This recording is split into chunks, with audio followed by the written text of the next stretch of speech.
Hello, everyone. I'm pleased to welcome you to this edition of our Coffee Chat series dealing with issues that are germane to the commercial real estate world. And I'm happy to tell you that we've got a special guest with us today, Ash Williams from JP Morgan. My name is Craig Lynch. I'm one of the partners in the commercial real estate and development group here at Parker Poe and really work on legal matters on all things commercial real estate, whether it's leasing or buying or selling or lending. And I know that we're in some times that are a little bit troubling where we can't really see through some murky waters. Things have just changed within the last 2 weeks since Ash and I kind of started talking about this. World events have caused us to, I think, all scratch our heads and wonder what does the future look like. But at any rate, Ash, why don't you introduce yourself and then we'll kick things off. Sure. Thank you, Craig. My name is Ash Williams. I'm Vice Chairman of JP Morgan Asset Management. We have about $3.9 trillion in assets at JP Morgan Chase. We're a global firm. We operate in over 50 countries and we have over 300,000 employees. We're active in all the asset classes from liquid markets and equities and fixed income through real estate and alternatives. Glad to be with you today and hope we can share some insights that'll be helpful. Ash, I know many people believe that perhaps trouble is just around the corner. How would you contrast where we are today with the time period, say, in 2007 through 2008? It's a completely different ballgame in a positive way. In 2007, 2008, you had several things going on. Number one, you had an absurd run up in prices, primarily in the residential sector, but in other areas as well. Number two, one of the environmental realities that had led to that run up in prices was a series of actions that in retrospect could almost be thought of as collusive between developers, lenders, appraisers, securities firms, and credit rating agencies that all together sort of whistled past the graveyard of reality in inflating the value of real assets, lending money to support the creation of more assets at artificially high prices, and also securitizing a lot of those loans in ways that diluted accountability from the originators and pushed the risk off to unsuspecting third-party buyers. As a result of that, you had terribly inflated prices, a gross inflation of inventory, and a lot of people in the market who were market participants who were highly levered and therefore vulnerable.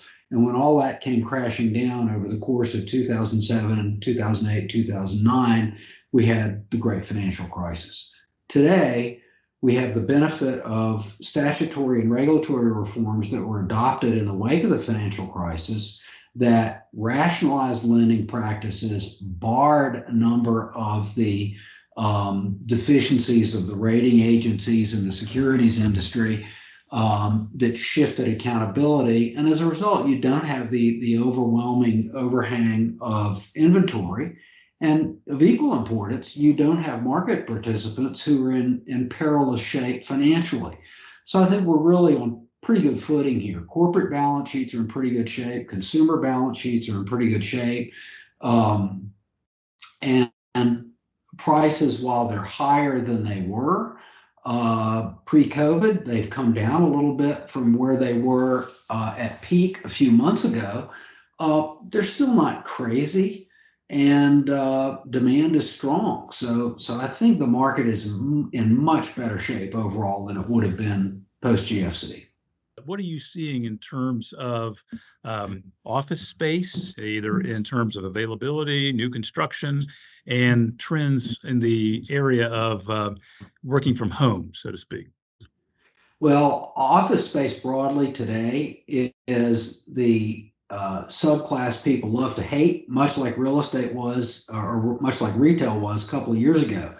And I think it has another similarity. Just as the death of retail was predicted a couple of years ago and it proved to be wrong, retail has bounced back pretty nicely. And bricks and sticks retail is holding up very nicely relative to clicks retail. And the two are part of an ecosystem that complement one another. So neither one will die or prevail at the expense of the other. They coexist in a constructive way. Office is a disliked subclass, but it's not going away. The reality of it is the power of in-person collective thinking, reasoning, understanding, and taking action is real. In a lot of places, notably Japan, other parts of Asia, Europe, offices are really busy.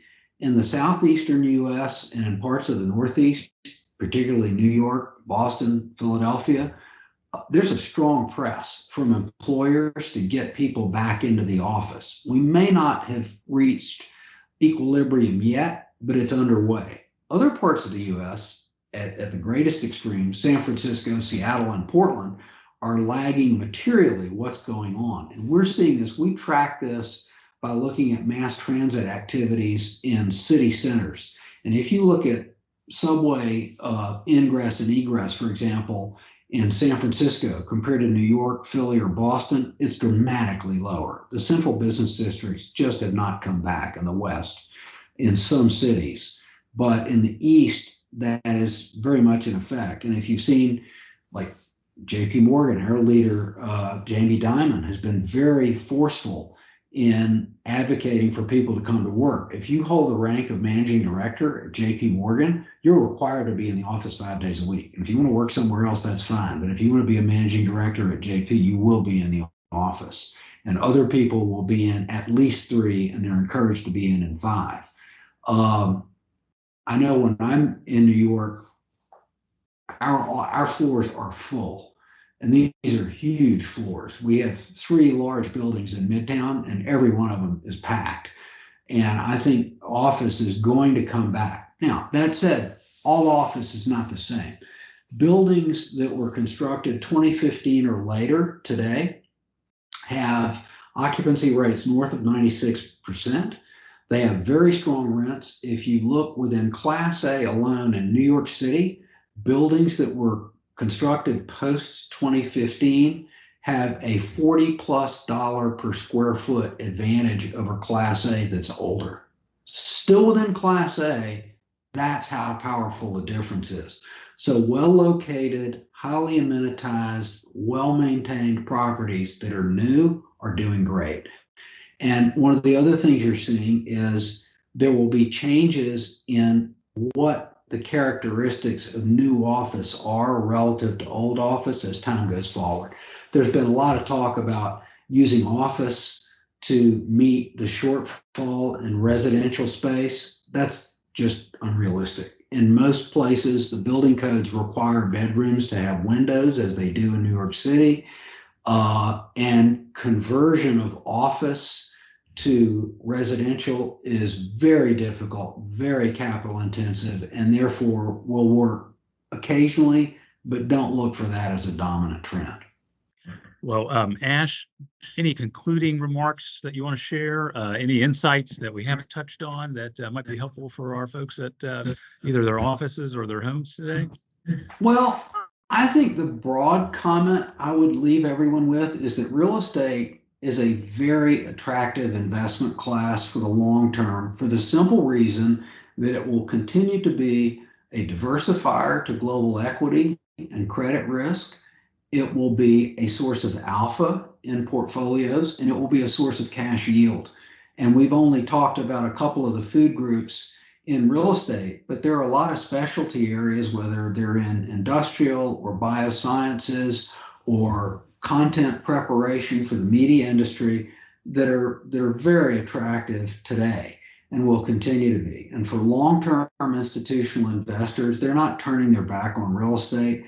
There will continue to be a presence in that area, and there will continue to be opportunities. So I think it's just a question, just like within stocks or bonds, you've got to pick the areas that you like and the areas that you want to stay away from. But over time, the industry as a whole is going to survive and prosper.